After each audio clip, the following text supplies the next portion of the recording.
Hey everyone, today we're diving into a really profound idea. What if those dry, difficult, confusing times in our spiritual lives aren't actually failures? What if they're a totally necessary and even purposeful part of a much deeper journey? I mean, we've all been there, haven't we? One minute, everything feels connected, joyful, easy, and the next it's like you're just wandering through a desert, feeling absolutely nothing. So, why does that happen? Well, the text we're looking at today has a pretty fascinating answer to that.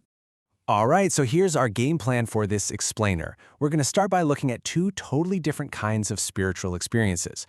Then we'll get into the real purpose behind that feeling of dryness and the unexpected gifts it can bring. From there, we'll talk about the difference between just chasing feelings versus a real spiritual pursuit, how to handle the darkness, and finally, what the path forward actually looks like.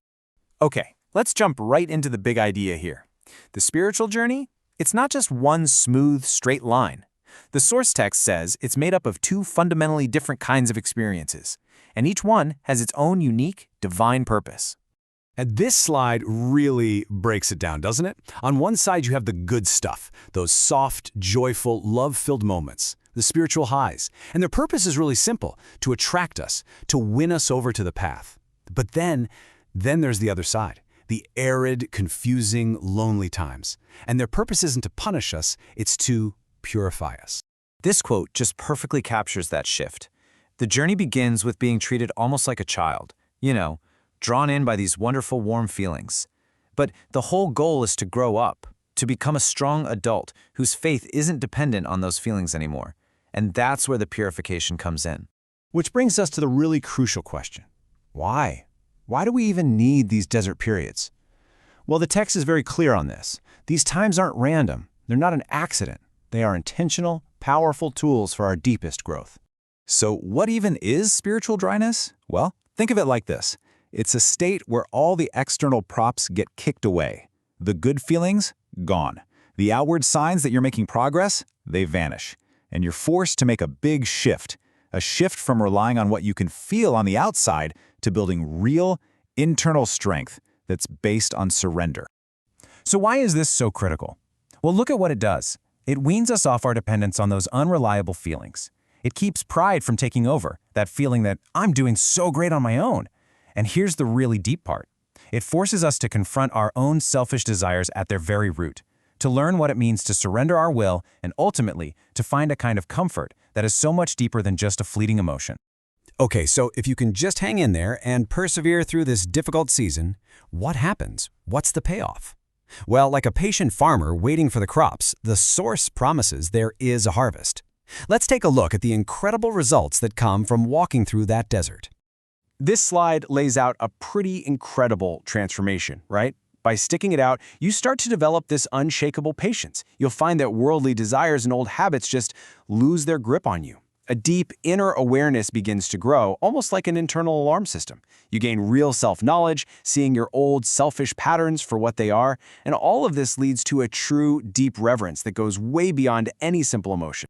This whole experience forces you to make a really critical distinction. Which brings us to our next section, understanding the difference between just chasing good feelings and engaging in a true spiritual pursuit. See, the source warns that if all we're doing is chasing joy, excitement, and emotional highs, we might just be fooling ourselves. It can be a delusion based on our own natural feelings. A true pursuit, on the other hand, is about trying to follow that quiet inner guidance, even when, especially when, you feel nothing at all. It's a path that relies on your will, not your emotions. And this quote, wow, it just cuts right to the heart of it. A true spiritual experience is operating on a totally different frequency than our day-to-day emotions. It's quieter, it's deeper, it's not something you can just feel on the surface, and that's the level we're being invited to learn to listen to. Now, I know all this talk about dryness and darkness can sound a little daunting, but the source material makes another really powerful distinction here, and it's meant to be reassuring. Not all darkness is the same. So there's the darkness that comes from sin, which is, a destructive state. It's full of sorrow, and it leads away from life. But then there's this other kind of darkness, a darkness that is allowed to happen for the sake of our growth. This second one isn't a dead end. It's actually more like a crucible, a creative space where real virtue is built and our inner spirit is made stronger and brighter. So here's the big reframe, the key takeaway. A challenging time like this, it's not a loss. It's not a sign that you've been forgotten or abandoned. It is the clearest possible signal that you are being guided onto a deeper, more authentic, inward path. Okay, so we've talked a lot about the why. Now, let's get practical. Let's talk about the how. What do you actually do when you find yourself in the middle of one of these spiritual deserts? The Source offers some beautifully simple advice. Notice what this advice is not saying. It's not saying try harder or fight your way out. It's actually the opposite. It's just keep showing up. Be just as faithful when you feel nothing as you were when you felt everything. Don't struggle. Don't go hunting for emotions that aren't there. The only thing you need to do is just quietly express your desire to do His will. That's it. After all the explanations, after all the philosophy, it really just boils down to this one single thing. When everything else has been stripped away, the feelings, the signs, the sense of certainty, the one instruction that remains is this: believe. Just trust that you're on the path, even when you can't see it or feel it. That is what's left. And this final quote just paints such a beautiful picture of the whole idea.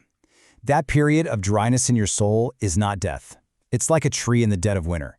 It looks barren, it seems dry, but it's quietly gathering strength under the surface. It's a sign that a real, lasting abundance is just around the corner. So we'll leave you with this to think about. Take a look at the deserts in your own life, those challenges, those periods of emptiness or confusion, and ask yourself, what if that isn't an obstacle to your journey? What if it is the journey, the very path that's leading you to your greatest growth? For more spiritual resources, visit lokaken.ai.